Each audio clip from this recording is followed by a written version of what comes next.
Very little in this world is certain, but these 6 athletes appearing in my top 15 prediction is set in stone. With resumes as vast and deep as the ocean, these unassailable 6 fighters currently hold numbers 1 through 6 in the countdown, and they will absolutely be included in my top 15 prediction, although in which order and ranking remains to be determined.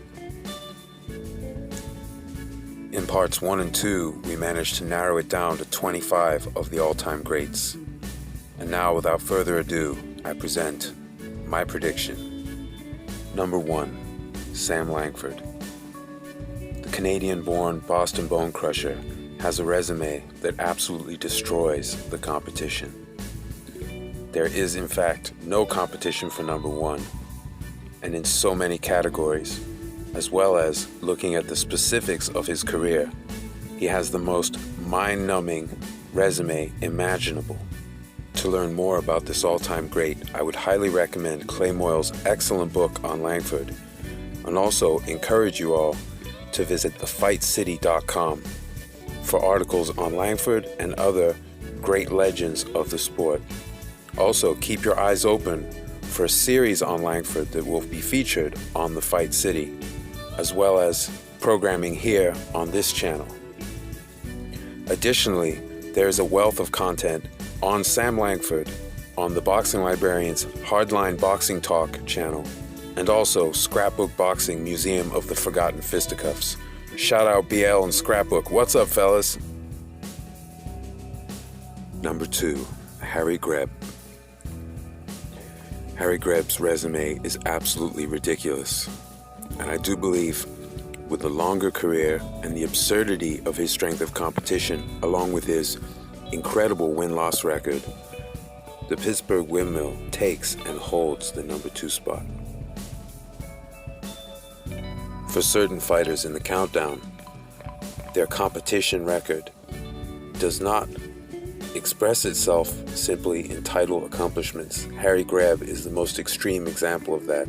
The man had a Hall of Fame career before he won a world title. He's going to climb above Robinson and take his place just behind Sam Langford. Number 3, Sugar Ray Robinson. Currently number 2 in the rankings. Although I believe Harry GREB is going to just edge past him, I don't see anyone else doing so. Sugar Ray Robinson, number 3. Number 4, MAXIE Rosenbloom. Slapsy MAXIE is currently number 5 in the countdown, but I do believe the sheer size of his career and especially his opposition score, which is truly absurd, is going to edge him up one place above Armstrong, whom he's currently just behind. Pretty close, both just have incredible resumes, but I do think Rosenbloom's going to just edge up just behind Sugar Ray Robinson. Number 5, Hank Armstrong. What a fantastic legend he was, and just a relentless machine of destruction across multiple weights, and I'm pretty sure that he holds the record for the most ridiculous percentage of the total belts in boxing held at the same time. Just a wild percentage that no one today can even come in the same ballpark as. It's really remarkable. Hank Armstrong, absolute top tier, all-time great, and I have him just slightly behind Rosenbloom based on the enormity of Slapsy MAXIE's career, but Hank Armstrong's very close. Could be 4 and 5, 5 and 4. But for this prediction, I'm going to go ahead and go with this. To be honest, I'm largely unsure about this whole thing. The more I look at all these careers, the more my head spins. So we've had to make some decisions. I'm mostly just looking forward to finding out what the Boxing Librarian's updated list is. That's the one that counts. This is just me, having fun and hopefully just talking a little bit about some of these fighters as I'm learning about them in certain cases. Moving on, number 6, Tony Canzoneri.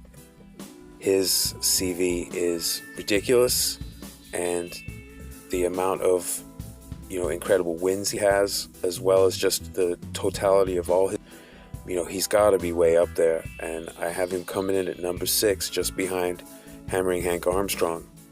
And just to keep it moving, he's just ahead of number 7, Archie Moore.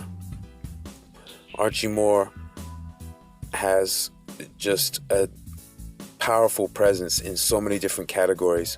So even though some of his ranking was earned from title accomplishments, but going fight to fight through his record, what a ridiculous run that legend had. And I have him right next to number 8, EZZARD Charles. Very close between the two. There are arguments for both in the chase of the ranking, and I might even change it to 8 and 7, EZZARD and Moore. I'm going to actually just leave that variable because this is my countdown and I can do whatever I want. So 7 and 8, EZZARD Charles, Archie Moore. I can't really call it. They're that close. Number 9, the boxing marvel Jack Britton. Now this guy had a lot of fights. He's featured at number 8 in the last 3 countdowns.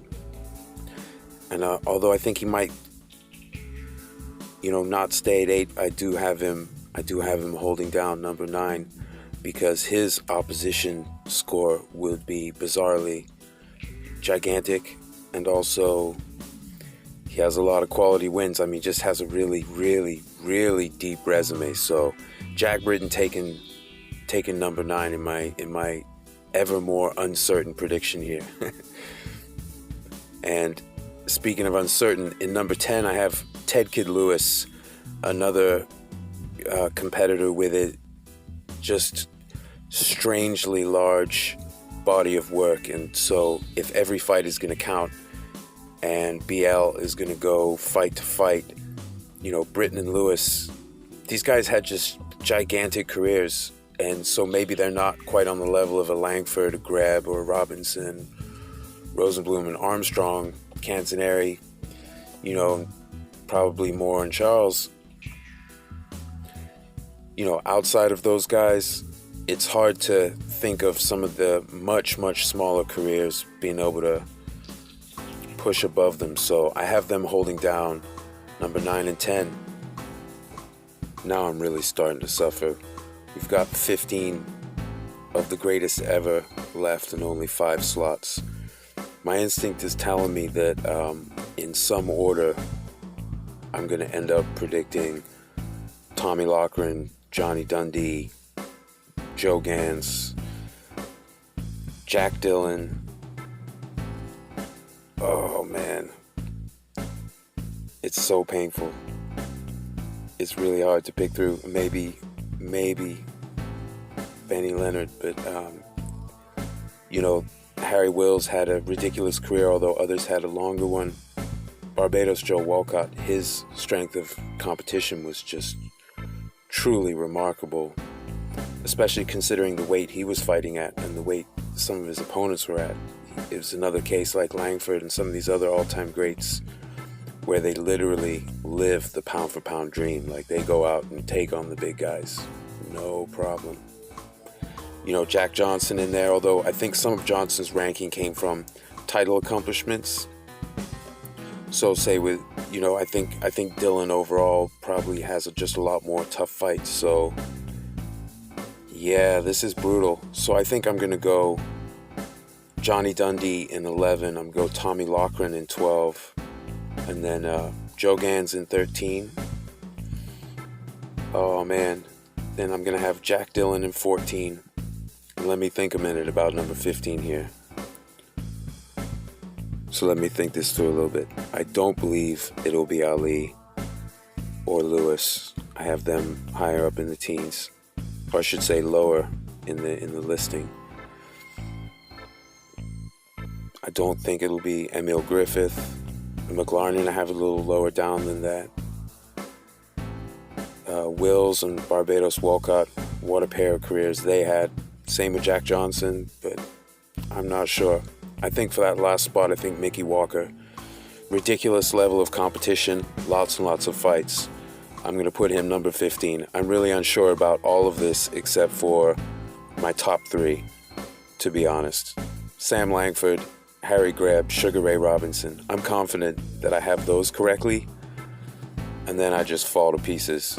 But I hope this was mildly entertaining. I can't thank you all enough for tuning in. I'm going to do another video talking through some numbers, but this, after all the numbers that I ran, I ended up just stumped, because what an overwhelmingly epic thing to try and do, to rank such a vast number of people down into the upper echelon. So thank you for tuning in, and have a great day, everybody. Take care.